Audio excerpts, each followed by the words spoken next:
राधे राधे। श्री कृष्ण ने अर्जुन को 5000 साल पूर्व जो गीता के उपदेश दिए थे, उनका पालन करके आज तक कितने ही प्रसिद्ध व्यक्तियों ने अपने जीवन को सार्थक और सफल बनाया है। गीता उपदेश मानव जाति के लिए सूर्य के समान है, जो अज्ञान रूपी अंधकार से मुक्ति दिलाता है। मानव जाति के लिए गीता के उपदेशों की उपयोगिता सदा बनी रहेगी। ये गीता उपदेश वो परम सत्य है जिसे अपनाकर हर व्यक्ति दुख कलेश से मुक्त होकर सफल सुखद जीवन जी सकता है। इस वीडियो में गीता की 15 ऐसी बातें बताई गई हैं जिसके ज्ञान की ज़रूरत हर व्यक्ति को पड़ती है। मनुष्य का संघर्ष जितना बाहरी होता है, उतना ही आंतरिक भी चलता रहता है। सोच और कर्म का संतुलन ही सफल जीवन का मंत्र है। सही गलत और उचित निर्णय की दुविधा में फंसे व्यक्ति को गीता के इन उपदेश से मानसिक संबल और धैर्य मिलता है। विश्वास की ताकत। तुम अपने विश्वासों की उपज हो। तुम जिस चीज़ में विश्वास करते हो, तुम वही बन जाते हो। जो स्वयं पर विश्वास करते हैं वो लक्ष्य की ओर बढ़ते रहते हैं। उन्हें सफलता जरूर मिलती है। अगर व्यक्ति अपने लक्ष्य के लिए कर्म में पूरे मन से लग जाता है और उसे कर्म करने में खुशी मिलती है, तो सफलता उससे दूर नहीं है। मृत्यु से भय व्यर्थ है। हर व्यक्ति के मन में मृत्यु का भय होता है। इस संसार का जब से निर्माण हुआ है, तब से जन्म मृत्यु का चक्र चलता आ रहा है। यह प्रकृति का नियम है। इस सत्य को स्वीकार करके भय मुक्त होकर आज में जीना चाहिए। किसी को भी आने वाले पल के बारे में कुछ नहीं पता होता, लेकिन इस संशय में भयभीत रहने से जीवन नहीं जिया जा सकता। कर्म सबसे ऊपर आता है। श्री कृष्ण अर्जुन से कहते हैं कि व्यक्ति कर्म करने के लिए ही पैदा हुआ है और बिना कर्म किए कोई रह नहीं सकता। फल की चिंता करना व्यर्थ है, क्योंकि इससे मनुष्य का मन काम से भटकने लगता है। किसी कर्म से सफलता नहीं मिलती तो क्या हुआ, असफलता भी ज्ञान के द्वार खोलती है।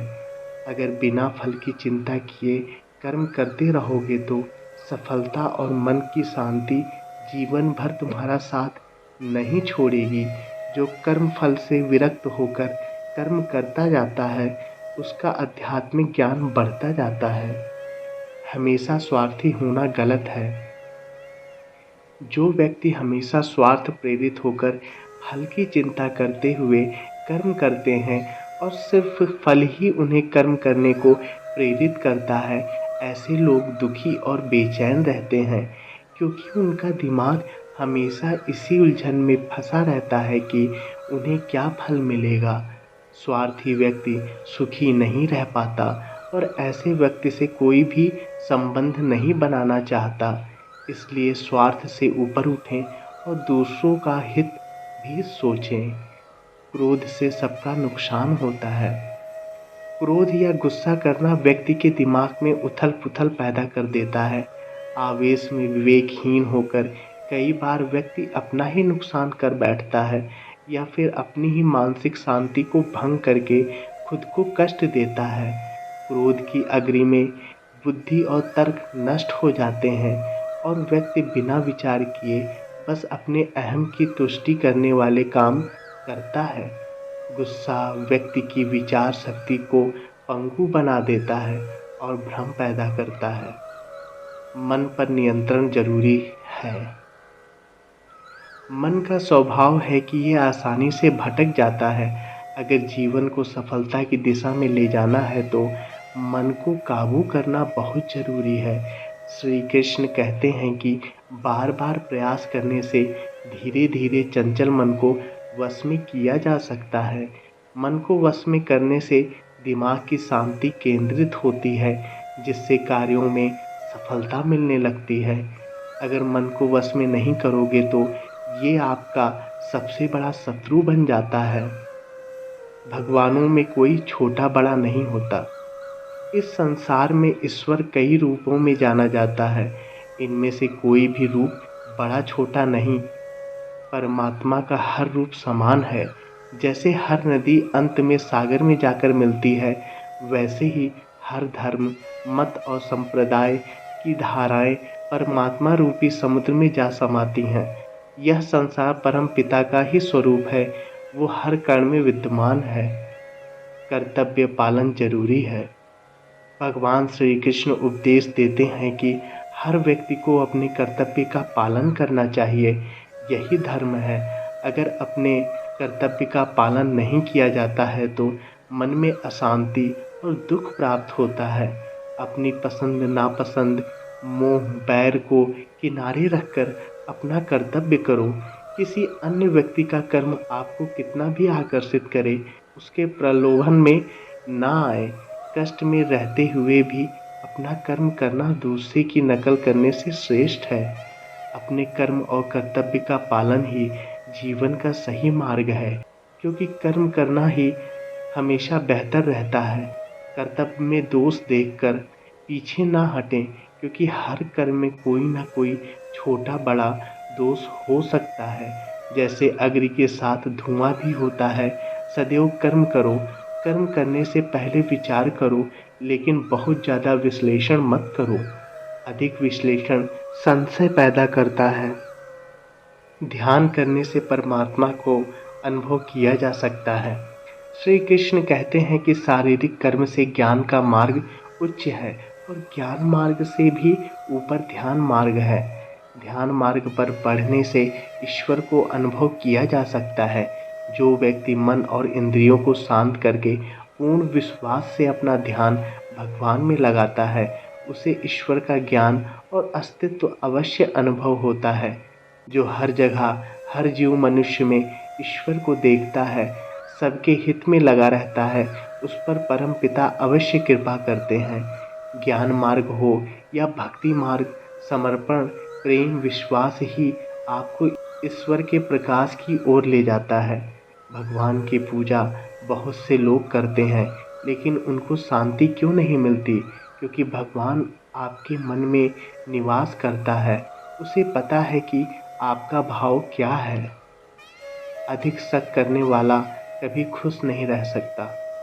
श्री कृष्ण गीता में कहते हैं कि संशय करने वाले का विनाश हो जाता है, इसलिए संदेह करने से बचें। अधिक संदेह करने से मन की शांति भंग हो जाती है और व्यक्ति भ्रमित होकर अपने संबंधों को नष्ट कर डालता है। जिसे शक करने की आदत पड़ जाती है, उसे इस लोक या परलोक में शांति नहीं मिलती। सत्य की खोज ठीक है, लेकिन बिना सच जाने कल्पनावश होकर संदेह करने का अंत दुख, कलेश, पश्चाताप के रूप में होता है। अति करने से बचें। जीवन में संतुलन बहुत जरूरी है। किसी भी चीज़ की अति करना अच्छा नहीं है। जैसे सुख आने का प्रमाद करना और दुख आने पर निराशा में डूबे रहना, दोनों ही गलत है। असंतुलन जीवन की गति और दिशा को बाधित करता है, जिससे अनावश्यक कष्ट और दुखों का जन्म होता है। जिसके मन, विचार और कर्म में संतुलन है, उसे ज्ञान मिल जाता है और ज्ञान से ही सदा के लिए शांति और संतुष्टि मिलती है। सही कर्म से ज्ञान और मुक्ति संभव है। गीता के उपदेशों में कर्म योग का सिद्धांत कहता है कि संसार से विरक्त होना ही मुक्ति का उपाय नहीं है। संसार में रहकर एक गृहस्थ अपने कर्मों का पालन करते हुए कर्म फल से विरक्त होकर मुक्ति प्राप्त कर सकता है। सही विचार और उचित कर्म भी अशक्ति को खत्म करने में सक्षम है। अच्छे कर्म कभी व्यर्थ नहीं जाते, चाहे ये दुनिया हो या परलोक। ज्ञान और कर्म एक हैं। एक अज्ञानी कर्म और ज्ञान को अलग अलग समझता है, लेकिन एक ज्ञानी जानता है कि दोनों एक ही हैं। लोग ज्ञान की बातें तो करते हैं, लेकिन उसका पालन नहीं करते। बिना पालन किए ज्ञान कोरा रह जाता है। ज्ञान का अनुभव नहीं होता। गीता कहती है कि ज्ञान पढ़ने की नहीं, बल्कि अनुभव करने की वस्तु है और अनुभव बिना कर्म किए नहीं मिलता। इच्छा दुखों का मूल है। इस संसार में जितनी भी चीज़ें सांसारिक सुख की श्रेणी में आती हैं, उनकी एक शुरुआत और अंत जरूर होता है। इन सांसारिक सुखों का अंत दुख, कष्ट और दुर्गति के रूप में होता है। इच्छाओं का अंत नहीं है। एक पूरी होती है तो दूसरी नई इच्छा आ जाती है। हर इच्छा से प्रेरित होकर कर्म करना गलत है, क्योंकि ऐसे तो अनुचित कार्य भी होंगे। इच्छाओं से विचलित ना हो, उन्हें एक विरक्त दर्शक बनकर देखो और वे चली जाएंगी। भगवान ही सबसे बड़ा सहारा है। परम पिता ही एकमात्र हमारे आधार है और अपने हैं। इस संसार में कोई भी अकेला नहीं है। ईश्वर में विश्वास रखते हुए जो मनुष्य कर्म पथ पर बढ़ता जाता है, वो सदा शांति, सुख और मुक्ति पाता है। भूत और भविष्य की चिंता करना व्यर्थ है। वर्तमान ही सत्य है। जो भी पूर्ण समर्पण से ईश्वर की शरण में आता है, परमात्मा उसका कल्याण अवश्य करते हैं। गीता के ये 15 उपदेश बताते वक्त अगर शब्दों में कोई त्रुटि हुई हो तो क्षमा चाहता हूँ। और अगर अभी तक आपने हमारे इस चैनल को सब्सक्राइब नहीं किया है तो सब्सक्राइब कर लें और बेल आइकन को दबा दें, ताकि ऐसी ही ढेर सारी वीडियो आपको आगे भी मिलती रहे। राधे राधे।